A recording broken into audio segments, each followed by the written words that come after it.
Hello, I'm Gary Jolly from the Tractor Store in Richland. Now's the best time of the year to save more with Mahindra, and it all starts with zero. Pay zero down and 0% interest up to 60 months. That's more for less on many of Mahindra's best-selling models, with tractors that deliver more lift, capacity, fuel efficiency, and built-in weight. So get zero down, 0% interest for up to 60 months on Mahindra, the world's #1 selling tractor, Mahindra, available at the Tractor Store in Richland.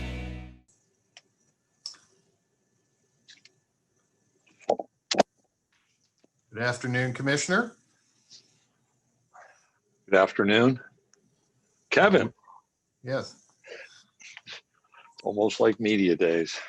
That's right. Well, thank you for joining us, and we're prepared to continue, and then we'll take Q&A. So if whenever you're ready, we'll take your opening comments, and then we'll take questions from our friends in the media. Okay. So I'm live, camera's ready, microphone's ready. Be careful what I say at this point. Is that where we are? You're live. Okay, good afternoon, everyone. It's been a journey, to say the least. A lot of experiences one could never anticipate, yet we're here in Atlanta for the 2020 version of the SEC football championship game. It's the 10th time Alabama and Florida are meeting in this game, dating way back to its inception in the early 90s in Birmingham, Alabama. An exciting game, obviously had an outcome last Saturday in Gainesville that may have altered some people's perspectives, but I heard Dan's focus on this week, and I think that's the true sign of the competitive spirit that we cherish, that we've got an opportunity to compete and play a game on Saturday in the SEC. We actually have 3 other games scheduled that day, but we'll finish our day and our season with the SEC championship game, which is always important. And we look forward to great competition. Also, acknowledge our other 6 teams that will be playing on Saturday as we work to finish what right now we anticipate being 69 of 71 total games. That includes the SEC championship game, starting September 26th in a new environment. We had 5 weeks in our season with no disruptions. 6 weeks that had 1 game disrupted, and 2 weeks during our season that had more than 1 disruption. One of those had 2, and one of those had 4 games that were altered. Generally, it was only 1 team within that context that had encountered a problem that allowed us, in 1 circumstance, Missouri and Vanderbilt, to make a quick Monday change. The remainder of our changes, I think 15 games were moved. Once we started, I think that number is correct. Most of those were on a Friday, generally 8 days before. And as we came down to this finish line, a little bit more advance notice. I think the opportunity to play, as acknowledged, is important. It has been a difficult journey. I'll also indicate the opportunity to play 69 of 71 games is not unique to football. In the sport of volleyball, our fall matches, we only lost 1 of our scheduled matches. That was just a late disruption due to a COVID testing on 1 team. We lost 1 of our regular season soccer games as they were scheduled. And then in soccer, played a full tournament. I think everybody knows, named Vanderbilt, the conference champion of that tournament. And Sarah Fuller later that same week engaged in kicking off during Vanderbilt's game at Missouri, which is one of those rescheduled games, perhaps the most rescheduled game in the history of college football. From our original conference schedule to when it was played, the date was moved 4 times. All of that's a tribute to our student athletes and their commitment to play. They asked me during the summer about the opportunity to play a meaningful season. We altered our approach, started later, built in 2 additional conference games, which is certainly a test. The rigor of the SEC schedule, in my view, is second to none, and that's been recognized over time, given the number of postseason participants in the BCS era, the college football playoff era, and 3 of our teams having played in the CFP championship game during its short history. Just a couple of notes. Saturday will be the 8th consecutive week in which Florida has played a game. The 5th straight week for Alabama.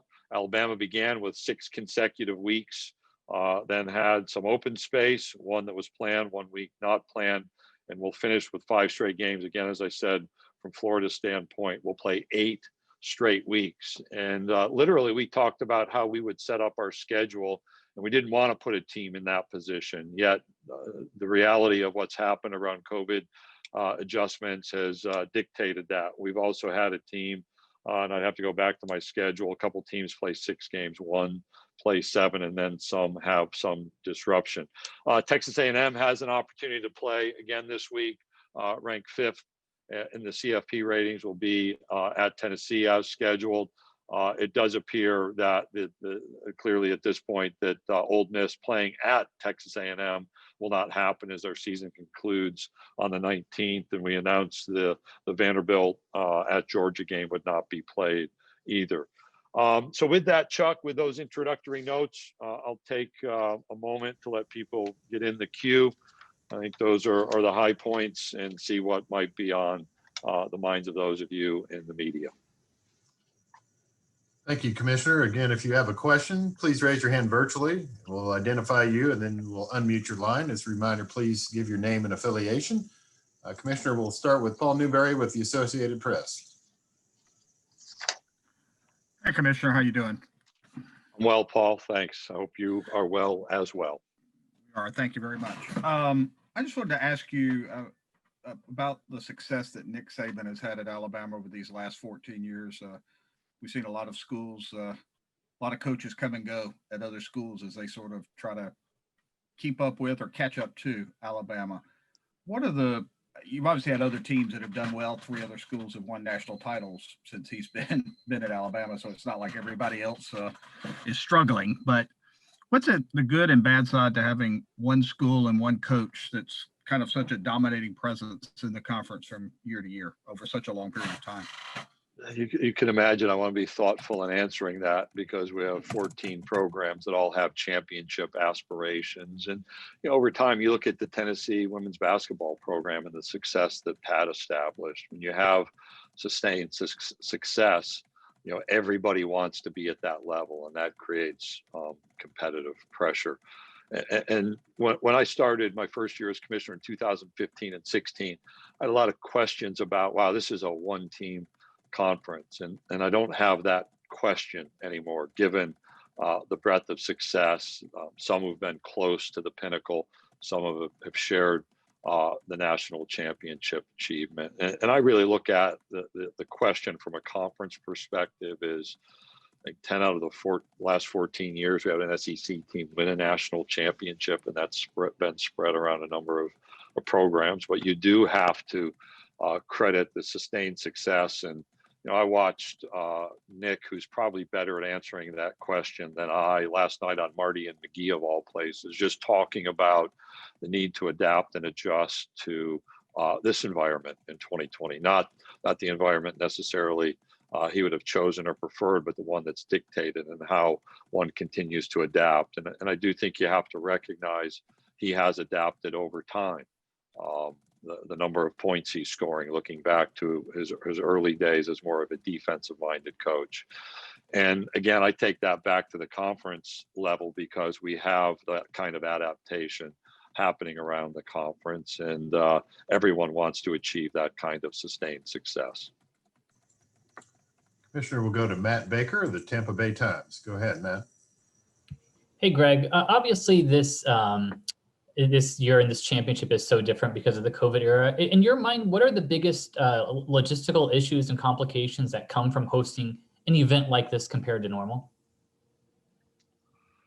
You start with COVID testing, which has never been part of our regular season or our championship game.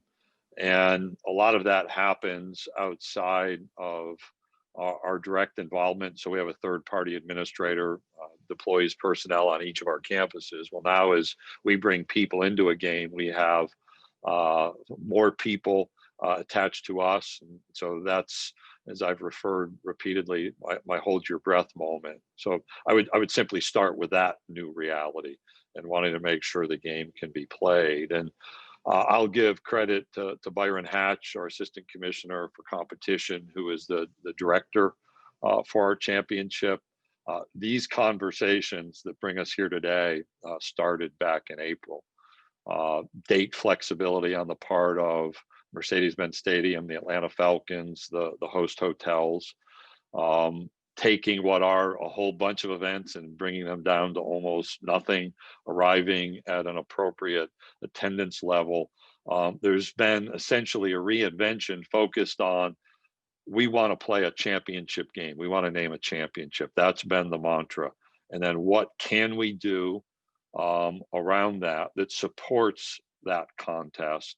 And then what do we need to eliminate? And so there's been a lot of the elimination in this reinvention. And I can tell you that driving in today, I usually would be here on Tuesday, not seeing the same activity. I look forward to the post-COVID era when we get back to more of the normal operational experience. But it's been now 7-8 months of work by our staff, by the folks here in Atlanta, be it the hotels, Mercedes-Benz Stadium, the Atlanta Convention and Visitors Bureau, to make this possible. Commissioner, we'll go to Steve Moulton, WZZN. Go ahead, Steve. Commissioner, I really appreciate the time. I've got two, if you don't mind, but I first would like to hear about the Medical Guidance Task Force and really their role that they have played not only in football, but in soccer as well, and how valuable was that task force for you to get to the finish line on Saturday? Vitally important. Our intent was to bring the group here to say thank you. Now, some of them have games and some of them have responsibilities in their traditional roles. Some work in hospitals. And so we couldn't honor them here, but I will tell you, they deserve our thanks and our congratulations. They have contributed enormous time. When we go back to May, when we were thinking about returning student athletes to campus, they went from a once a week volunteer experience to every day in multiple hours a day, just communicating, thinking, contributing, discussing, agreeing, disagreeing, recalibrating, and that's continued. When we invited them back in late March, early April, we didn't have a finish line to their service. I thought there'd be a finish line by now, but as we flip the page into winter sports, and they're working diligently on what happens in baseball, softball, track and field when we get outdoors, they have been just a critical piece and truly unsung heroes, both because they all serve in healthcare capacities, whether in athletics departments, universities, or the broader healthcare and hospital systems. And then what they've done for us. So just huge thanks. And they're right at the top of those who've made this happen. And I'll just offer that, we had a number of phone calls with student athletes and a number of our medical advisory task force members. You may recall one of those was recorded, provided to the Washington Post, and then published. And it just shows that I'm proud of that conversation, that our student athletes could ask us the hard questions. When we had answers, we could provide the answers. When we didn't have answers, we'd say, we don't know, but we'll keep working through that. That's what we're supposed to do as leaders. That's what we're supposed to do as educators. That's what they do as healthcare providers. I didn't know if they'd come back and do that again, because we didn't expect that doctors and infectious disease specialists, athletic trainers would be in that position. Yet, you know what? We had other calls with student athletes, and they trusted us enough that we would put them in a situation and properly represent them.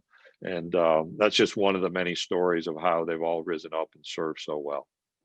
And Commissioner, if I could, just to the health of the sport in college football moving forward. And what I mean is name, image, and likeness coming up. And now that the transfer rule has been implemented in college football, what are some of the kind of issues you think moving forward that you need to focus on from a conference standpoint to I at least monitor, and what are some issues around those two issues in particular that will have an influence on college football, you think? There are probably more issues pressing on college athletics now than ever. And I've studied the history of college sports, and I don't make that statement lightly. You go back to 1906 when President Roosevelt, Teddy Roosevelt, then convened what would eventually result in what we know as the NCAA organizationally, given the deaths in football that had occurred. Fast forward into the 20s, the Carnegie Foundation, Advancement for Education, deep research study into what was happening in college sports. You go to the sanity code of the NCAA in the late 40s.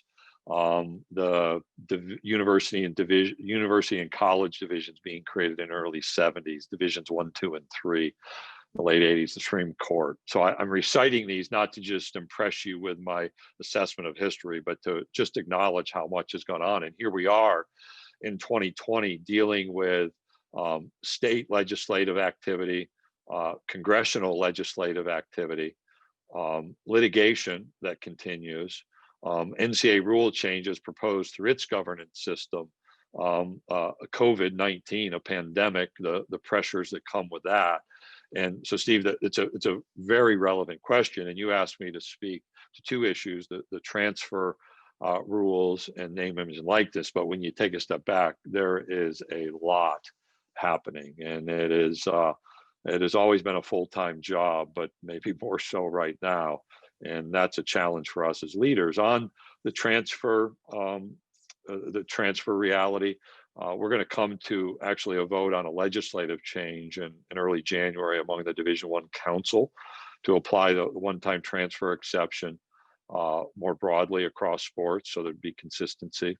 That appears poised to take place. What you saw from the council was the application of a waiver in a more timely manner, given the full analysis of the circumstance. You go back to the fall, and I sensed a change around expectations from an inside the conference transfer rule. And so granted waivers, working with our presidents and chancellors authority. It's a difficult issue.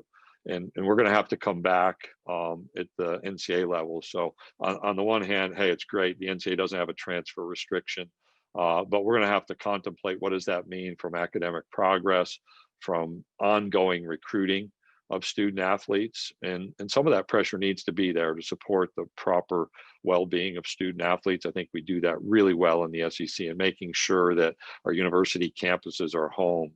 We want to provide that right kind of support. So there's a whole set of second order, third order conversations that come out of the first order conversation about just changing the rule. Name, image, and likeness, you go back over a year now, 14, 15 months, California adopted a law. We have a law in the state of Florida poised to come online in July. I saw activity out of Michigan, so you have that level of state house activity. My prediction has always been if the California law stood, there weren't legal challenges to that, we would see a domino effect. And I would expect state legislative activity to be very active and almost competitive when we get into the new legislative sessions in 2021, just at the state level. I'm really encouraged by what I've seen out of Congress, the willingness to engage. I haven't been able to view the bill that was introduced today by Senators Booker, Blumenthal, Gillibrand, and others, the Student Athlete Bill of Rights. So I can't speak to that. I appreciate what Senator Wicker introduced last year, which is a specific name, image, and likeness framework with more specificity than perhaps we've seen in other legislation. So the openness to have dialogue, and I've been able to have some dialogue with Senate leaders on both sides of the aisle, in different committees, and even in different houses, both the House and the Senate, indicates there's a desire to look at how we modernize and the willingness for Congress to engage, which I've opined as being something that's needed. I don't think the NCAA policies that are up for consideration in January resolve even what's at the state level. And I indicated last week a view that perhaps the NCAA should take a step back, continue our engagement at the governmental level, and see what solutions might be produced there before simply acting in mid-January on legislative changes. We can do that at different dates, but we need to continue to engage at both the state and federal level. So hopefully, Steve, that's responsive. I know a lot of words there, but hopefully there's some help in providing perspective on those two important issues. Commissioner, we'll go next to Heather Dinich of ESPN. Go ahead, Heather. Hey, Greg, can you hear me? I can hear you, Heather. Can you hear me? I can. How do you respond to criticism of the system, since you're one of the people with the power to change it, that it's not fair? And what is your willingness to change it to make it more inclusive, particularly in regards to Mike Oresco's comments this week? Yeah, I don't respond.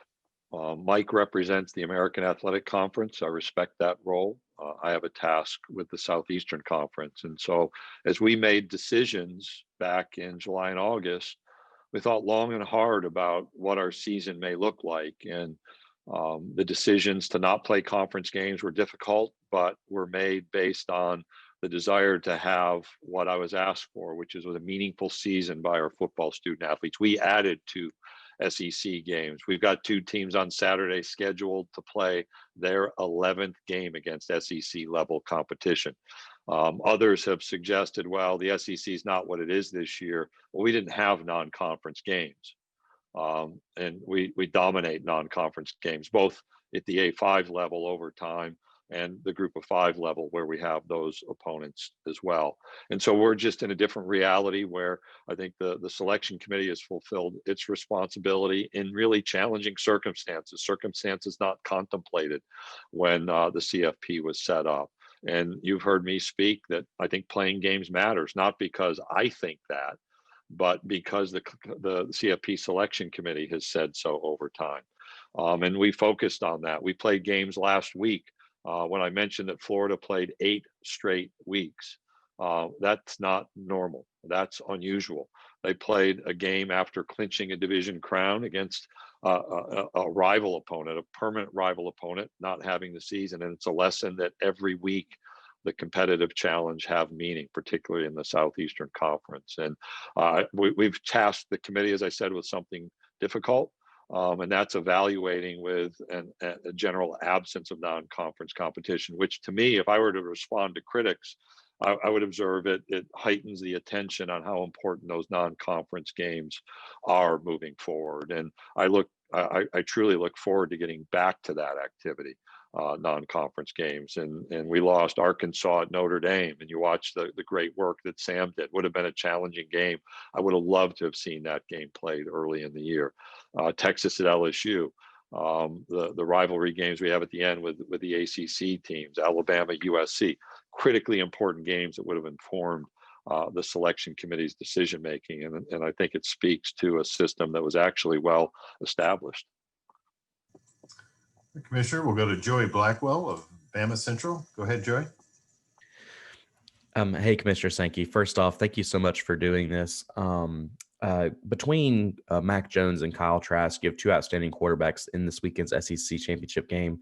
Throw on top of that Devontae Smith, and you have 3 potential Heisman Trophy finalists on the field this weekend. How does that speak to the success of this season, given so much it's gone under so much adversity in 2020? Mac Jones was part of our Student Athlete Leadership Council asking that meaningful season. And when you have that caliber of individual playing that caliber of football where they're recognized as potential Heisman winners, and I'd add Kyle Pitts for his performance as well. As we were talking today, you could argue there are 4 potential finalists given outcomes and maybe even beyond. I think fan bases will jump on Twitter and say, well, you didn't mention this person or that person. I think it shows when we were asked to provide a meaningful season, we did. It shows when you play this much against SEC teams, those expectations are high and it challenges you to rise above. And I said, when people were asking about playing this season, and in fact, I visited with a member of the New York Times editorial board and said, you know what, we're going to try to move this forward. They didn't think we should in the editorial. And I said, you know what, 2019 was LSU's time in football and Joe Burrow's time and other members of that team. That was their time. And I could go back, and you go back to, the mid-late 2000s, Tim Tebow's time and the Florida Gators opportunity, Cam Newton and Auburn's time. I said, I don't know whose time it will be this year, but I feel the burden to provide that opportunity. So it's fulfilling to see how that opportunity was provided in difficult circumstances and how so many people, even at this Heisman talk, have risen risen to the level of performance that has named them, potentially named them as a finalist. I'll put a period on the end of that sentence. And I will say, for every team, every student athlete who played football, volleyball, soccer this year, I don't know if it's a 10-year or 20-year reunion, I want our universities to invite them back to be celebrated. We have people who missed senior day because we had games that couldn't be played. The accomplishment this year to play college football, I don't care what the record is, I think is of great significance. It's about perseverance, grit, the mental challenge. You know, I saw Mike Leach's comment about a joyless season, and it's certainly been different. I hope in 10 years or 20 years, every one of these teams is invited back to campus for homecoming, celebrated, and that they take great satisfaction in doing something that frankly had never been done before. And again, if you have a question, use the raise your hand function. We'll go to Ron Wallace. Go ahead, Ron. How you doing, Mr. Commissioner? This is Ron Wallace with Ballin' Down. Couple questions. Coming into, you know, you the SEC for in different capacities. How has this season, the year, Ron, I have to confess, I heard the word 2 questions, and then I think we've got an internet connection problem. Can you hear me now, Commissioner? Can you hear me now? I could hear you now. It's like the old Verizon ads right there. So if you don't move anything, there's a chance I might be able to hear you. Yes, sir. All right. First thing, coming into this season versus other seasons, you know, we're coming in with COVID-19. You've been with the SEC over 13 years in different capacities. We had you there, Ron, and then we lost you. I heard you at 13, and I was going to say it's 18 actually now, just past 18 in November. You still with us? I think we'll skip over to Steve Moulton. Steve, go ahead. Well, I can't help but want to ask, in those 18 years, being a commissioner of another league and then coming back to the Southeastern Conference, maybe what Commissioner Slive taught you in those years before you took over, and how valuable was that time to, what is this, I believe 5 years now as commissioner? Yeah, 5.5. I'm counting, like, this is dog years. I called Roy Kramer back in July. I said, Roy, how long were you commissioner? And he said 12. I said, well, I had 5. And this is like a dog year. So at the end of 2020, 2021, I'm going to claim 12, just like he did. You know, one of the great things for me when I was commissioner of the Southland Conference was you're at the end of the hallway and realize when you're an associate commissioner, you get to provide input. And my team makes decisions, and they have authority to make some decisions, but the big ones come down the hall to you. And so when I stepped into this role, one of the great lessons for me was just knowing that being in the big chair is very different. But being commissioner of the Southland Conference created a friendship opportunity with Mike Slive. And I've said repeatedly, before Mike was my boss, he was my friend. And it was important for me, after he was my boss, we were still friends. And that's a credit to him and a privilege for me. And there was a particularly difficult day when I had my head in my hands, and I was in 2010, and we had a bunch of things pressing on us, kind of like the earlier question of all going on. And I was sitting at a table in a chair that's still in the office today. And it was 6:30 in the morning because he wanted to be there really early. And I was trying to just think through the problem. So I had my head resting in my hands. He's like, what's wrong? And I said, I don't see the way forward. And he, every so often he'd grab a cigar. He'd never light it, but he chewed on cigars. He just smiled and says, someday we're going to look back and laugh at this moment. And I said, Mike, I don't see anything funny right now. And he came over to me. He had a copy of the Rudyard Kipling poem, If you can keep your head about you when all around are losing theirs, is how it begins. And when he retired, in this very hotel where I am right now, the Hyatt in Atlanta, I had 2 framed prints of that drawn. Catherine Post-Switzer, who's now my executive assistant, helped. Calligraphy, just really well done. And I gave him one of those poems, really framed nicely, and I kept one. And I said, this will hang in my office as long as I'm commissioner of the SEC. If you want to know a lesson he taught me, it's to look at that poem on almost a daily basis. As things were happening, as football seasons were being canceled in early August, I went over and read the entirety of that poem that hangs just to the right of my desk and my phone in the SEC office. And the ability to take your time to think, take a breath, but to keep your head about you when perhaps others around you are going different directions was a critically important lesson. I can point right back to when he shared that with me. With that, we will conclude our time with Commissioner Sankey. Commissioner, thank you for your time and best of luck on the game Saturday. Thank you, everyone. Stay healthy. Look forward to awarding a trophy on Saturday evening and approaching the finish line for the 2020 season, the regular season this year.